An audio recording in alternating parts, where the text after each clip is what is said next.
ಎಲ್ಲಾ ಹಾನಿಯಿಂದ ಕೂದಲನ್ನು ರಕ್ಷಿಸುತ್ತೆ. ಬರೀ Amrit noni reach root premium hair oil.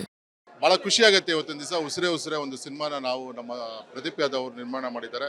ನಿಜವಾಗ್ಲೂ ಒಳ್ಳೆ ತಾರಾಗಳ ಮೂಲಕ ಅದರಲ್ಲೂ ರಾಜೀವ್ ಅವರು ನಮ್ಮ ಸುದೀಪ್ ಅವರು ಆಪ್ತ ಗೆಳೆಯ, ಅದರಲ್ಲಿ ಒಂದು ಒಳ್ಳೆ ಹೀರೋ ಕ್ಯಾರೆಕ್ಟರ್ ಮಾಡಿದ್ದಾರೆ. ಅದರಲ್ಲೂ ನಮ್ಮ ತಾರಾ ಮೇಡಮ್ ಅವರಾಗಿರ್ಬೋದು, ಹಾಗೆ ತೆಲುಗು ಆಲಿ ಆಗಿರ್ಬೋದು, ಬ್ರಹ್ಮಾನಂದ್ ಅವರಾಗಿರ್ಬೋದು, ಪ್ರತಿಯೊಬ್ಬರನ್ನ ಒಂದು ತಾರಾಗಳ ಒಂದೇ ತಕ್ಕಡಿಲಿ ಹಾಕಿರುವಂಥ ಪ್ರದೀಪ್ ಯಾದವ್ ಅವರು ನಿಜವಾಗ್ಲೂ ಭಾಳ ಒಂದು ಒಳ್ಳೆಯ ನಿರ್ಮಾಣ ಮಾಡಿದ್ದಾರೆ. ಸಿನಿಮಾನೂ ಅಷ್ಟೇ, ಓವರಾಲು ಒಂದು ಹಿಂದೂ ಮುಸ್ಲಿಂ ಸ್ಟೋರಿನ ಭಾಳ ಒಂದು ಉತ್ತಮವಾಗಿ ಎಳೆದಿದ್ದಾರೆ. ಸಿನಿಮಾನ ಕ್ಲೈಮ್ಯಾಕ್ಸ್ ಹಂತದಲ್ಲಿ ನಮ್ಮ ಸುದೀಪ್ ಅವ್ರು ಬಂದು ಒಂದು ಒಳ್ಳೆಯ ಒಂದು ಎರಡು ಮಾತುಗಳನ್ನ ಆಡಿದ್ದಾರೆ, ಒಂದು ಒಳ್ಳೆ ಮೆಸೇಜ್ ಕೊಟ್ಟಿದ್ದಾರೆ. ಒಂದು ಪ್ರೀತಿ ಪ್ರೇಮ ಯಾವುದು ಜಾತಿಯಿಂದ ಅಡ್ಡಿ ಮಾಡೋಕ್ಕೆ ಹೋಗಬೇಡಿ, ಅದು ಒಂದು ಒಳ್ಳೆಯ ಒಂದು ಮೆಸೇಜ್ ಕೊಟ್ಟಿದ್ದಾರೆ. ನಿಜವಾಗ್ಲೂ ಸಿನಿಮಾ ಓವರಾಲ್ ನೋಡೋಕ್ಕೆ ಭಾಳ ಖುಷಿ ಆಗುತ್ತೆ. ಸಿನಿಮಾ ಯಾವುದೇ ಒಂದು ಕ್ಷಣದಲ್ಲೂ ಅಷ್ಟೇ ಒಂದು ಚೂರು ಬೇಜಾರಾಗಲ್ಲ. ಒಂದು ನಿರ್ಮಾಣ ಹಂತದಲ್ಲಾಗಿರ್ಬೋದು, ನಿರ್ದೇಶನ ಹಂತದಲ್ಲಾಗಿರ್ಬೋದು, ಹಾಡುಗಳಾಗಿರ್ಬೋದು ಅಥವಾ ಫೈಟ್ಸ್ಗಳಾಗಿರ್ಬೋದು, ಪ್ರತಿಯೊಂದಲ್ಲೂ ಭಾಳ ಚೆನ್ನಾಗಿ ಮಾಡಿದ್ದಾರೆ. ನಾನು ಒಂದು ಚಿಕ್ಕ ಪಾರ್ಟ್ ಮಾಡಿದ್ದೀನಿ, MLA ಕ್ಯಾರೆಕ್ಟ್ರು.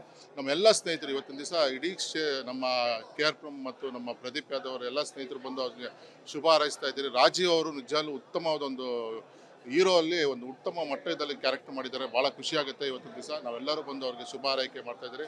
ಸಿನಿಮಾ ದಯವಿಟ್ಟು ಕನ್ನಡ ಜನತೆ ಅವ್ರು ಕೇಳ್ಕೊಳೋದು ಏನಂದರೆ, ನೀವು ತೆಲುಗು ತಮಿಳ್ ಫಿಲಮ್ಗಳು ನೋಡೋ ಬದಲು ನಮ್ಮ ಕನ್ನಡ ಸಿನಿಮಾ ಉಸಿರೇ ಉಸಿರೇ ನೋಡಿ ಅದನ್ನ ಬೆಂಬಲ ಕೊಟ್ಟರೆ ಭಾಳ ಖುಷಿಯಾಗುತ್ತೆ. ಯಾಕಂದರೆ ಇಂಥ ಒಬ್ಬ ಪ್ರೊಡ್ಯೂಸರ್ಸ್ ಬಂದರೆ ನಮ್ಮಂಥ ಕಲಾವಿದರೆಲ್ಲ ಬೆಳೀತಾರೆ.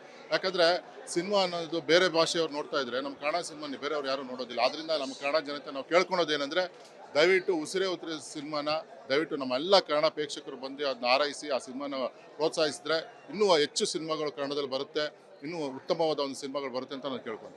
ನನ್ನ ಜೀವನದಲ್ಲಿ ನಾನು ಮಾತ್ರವಲ್ಲ, ನನ್ನ ಕೂದಲು ಕೂಡ ಆಗಿರ್ಬೇಕು ಸ್ಟ್ರಾಂಗ್ ಅಂಡ್ ಸ್ಟೈಲಿಶ್. ಬರೀ Amrit noni reach root premium hair oil ನೊಂದಿಗೆ. Reach root premium hair oil. ಭಾಳ ಖುಷಿಯಾಗುತ್ತೆ. ಇವತ್ತಿನ ದಿವಸ ಉಸಿರೇ ಉಸಿರೇ ಒಂದು ಸಿನಿಮಾನ ನಾವು ನಮ್ಮ ಪ್ರದೀಪ್ ಯಾದವ್ ಅವರು ನಿರ್ಮಾಣ ಮಾಡಿದ್ದಾರೆ. ನಿಜವಾಗ್ಲೂ ಒಳ್ಳೆ ತಾರಾಗಳ ಮೂಲಕ ಅದರಲ್ಲೂ ರಾಜೀವ್ ಅವರು ನಮ್ಮ ಸುದೀಪ್ ಅವರು ಆಪ್ತ ಗೆಳೆಯ, ಅದರಲ್ಲಿ ಒಂದು ಒಳ್ಳೆ ಹೀರೋ ಕ್ಯಾರೆಕ್ಟರ್ ಮಾಡಿದ್ದಾರೆ. ಅದರಲ್ಲೂ ನಮ್ಮ ತಾರಾ ಮೇಡಮ್ ಅವರಾಗಿರ್ಬೋದು, ಹಾಗೆ ತೆಲುಗು ಆಲಿ ಆಗಿರ್ಬೋದು, ಬ್ರಹ್ಮಾನಂದ್ ಅವರಾಗಿರ್ಬೋದು, ಪ್ರತಿಯೊಬ್ಬರನ್ನ ಒಂದು ತಾರಾಗಳ ಒಂದೇ ತಕ್ಕಡಿಲಿ ಹಾಕಿರುವಂಥ ಪ್ರದೀಪ್ ಯಾದವ್ ಅವರು ನಿಜವಾಗ್ಲೂ ಭಾಳ ಒಂದು ಒಳ್ಳೆಯ ನಿರ್ಮಾಣ ಮಾಡಿದ್ದಾರೆ. ಸಿನಿಮಾನೂ ಅಷ್ಟೇ, ಓವರಾಲು ಒಂದು ಹಿಂದೂ ಮುಸ್ಲಿಂ ಸ್ಟೋರಿನ ಭಾಳ ಒಂದು ಉತ್ತಮವಾಗಿ ಎಳೆದಿದ್ದಾರೆ. ಸಿನಿಮಾನ ಕ್ಲೈಮ್ಯಾಕ್ಸ್ ಹಂತದಲ್ಲಿ ನಮ್ಮ ಸುದೀಪ್ ಅವ್ರು ಬಂದು ಒಂದು ಒಳ್ಳೆಯ ಒಂದು ಎರಡು ಮಾತುಗಳನ್ನ ಆಡಿದ್ದಾರೆ, ಒಂದು ಒಳ್ಳೆ ಮೆಸೇಜ್ ಕೊಟ್ಟಿದ್ದಾರೆ. ಒಂದು ಪ್ರೀತಿ ಪ್ರೇಮ ಯಾವುದು ಜಾತಿಯಿಂದ ಅಡ್ಡಿ ಮಾಡೋಕ್ಕೆ ಹೋಗಬೇಡಿ, ಅದು ಒಂದು ಒಳ್ಳೆಯ ಒಂದು ಮೆಸೇಜ್ ಕೊಟ್ಟಿದ್ದಾರೆ. ನಿಜವಾಗ್ಲೂ ಸಿನಿಮಾ ಓವರಾಲ್ ನೋಡೋಕ್ಕೆ ಭಾಳ ಖುಷಿಯಾಗುತ್ತೆ. ಸಿನಿಮಾ ಯಾವುದೇ ಒಂದು ಕ್ಷಣದಲ್ಲೂ ಅಷ್ಟೇ ಒಂದು ಚೂರು ಬೇಜಾರಾಗಲ್ಲ. ಒಂದು ನಿರ್ಮಾಣ ಹಂತದಲ್ಲಾಗಿರ್ಬೋದು, ನಿರ್ದೇಶನ ಹಂತದಲ್ಲಾಗಿರ್ಬೋದು, ಹಾಡುಗಳಾಗಿರ್ಬೋದು ಅಥವಾ ಫೈಟ್ಸ್ಗಳಾಗಿರ್ಬೋದು, ಪ್ರತಿಯೊಂದಲ್ಲೂ ಭಾಳ ಚೆನ್ನಾಗಿ ಮಾಡಿದ್ದಾರೆ. ನಾನು ಒಂದು ಚಿಕ್ಕ ಪಾರ್ಟ್ ಮಾಡಿದ್ದೀನಿ, MLA ಕ್ಯಾರೆಕ್ಟ್ರು. ನಮ್ಮ ಎಲ್ಲ ಸ್ನೇಹಿತರು ಇವತ್ತಿನ ದಿವಸ ಇಡೀ ನಮ್ಮ KR ಮತ್ತು ನಮ್ಮ ಪ್ರದೀಪ್ ಯಾದವ್ ಅವರ ಎಲ್ಲ ಸ್ನೇಹಿತರು ಬಂದು ಅವ್ರಿಗೆ ಶುಭ ಹಾರೈಸ್ತಾ ಇದ್ದೀರಿ. ರಾಜೀವ್ ಅವರು ನಿಜವಾಗ್ಲೂ ಉತ್ತಮವಾದ ಒಂದು ಹೀರೋ ಅಲ್ಲಿ ಒಂದು ಉತ್ತಮ ಮಟ್ಟದಲ್ಲಿ ಕ್ಯಾರೆಕ್ಟರ್ ಮಾಡಿದ್ದಾರೆ. ಭಾಳ ಖುಷಿಯಾಗುತ್ತೆ. ಇವತ್ತಿನ ದಿವಸ ನಾವೆಲ್ಲರೂ ಬಂದು ಅವ್ರಿಗೆ ಶುಭ ಹಾರೈಕೆ ಮಾಡ್ತಾ ಇದ್ದೀರಿ. ಸಿನಿಮಾ ದಯವಿಟ್ಟು ಕನ್ನಡ ಜನತೆ ಅವ್ರು ಕೇಳ್ಕೊಳೋದು ಏನಂದರೆ, ನೀವು ತೆಲುಗು ತಮಿಳ್ ಫಿಲಮ್ಗಳು ನೋಡೋ ಬದಲು ನಮ್ಮ ಕನ್ನಡ ಸಿನಿಮಾ ಉಸಿರೇ ಉಸಿರೇ ನೋಡಿ ಅದನ್ನ ಬೆಂಬಲ ಕೊಟ್ಟರೆ ಭಾಳ ಖುಷಿಯಾಗುತ್ತೆ. ಯಾಕಂದರೆ ಇಂಥ ಒಬ್ಬ ಪ್ರೊಡ್ಯೂಸರ್ಸ್ ಬಂದರೆ ನಮ್ಮಂಥ ಕಲಾವಿದರೆಲ್ಲ ಬೆಳೀತಾರೆ.